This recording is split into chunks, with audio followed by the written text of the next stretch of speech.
Iran Israel সংঘাত যখন চরমে, ঠিক সেই সময় সামনে এসেছে এক চাঞ্চল্যকর দাবি।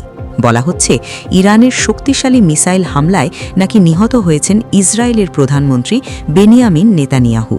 এই দাবি করেছেন মার্কিন সাবেক গোয়েন্দা কর্মকর্তা স্কট রিটার।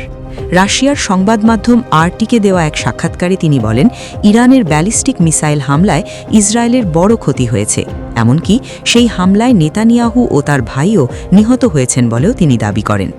রিটারের বক্তব্য অনুযায়ী ইসরায়েলের সিজারিয়ায় অবস্থিত নেতানিয়াহুর পারিবারিক বাড়িতে এই হামলা চালানো হয়।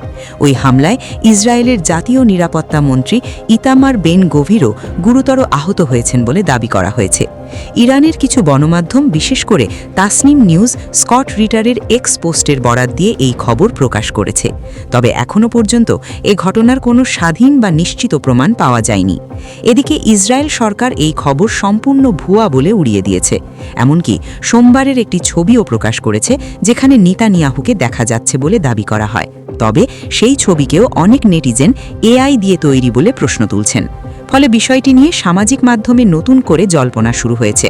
সব মিলিয়ে এখন বড় প্রশ্ন একটাই, সত্যিই কি ইরানের হামলায় নিহত হয়েছেন ইসরায়েলের প্রধানমন্ত্রী বেনিয়ামিন নেতানিয়াহু, নাকি এটি শুধুই যুদ্ধকালীন গুজব? এখনও পর্যন্ত এর স্পষ্ট কোনো উত্তর মেলেনি। তাই পরিস্থিতি কোথায় গিয়ে দাঁড়ায়, সেটাই এখন দেখার বিষয়।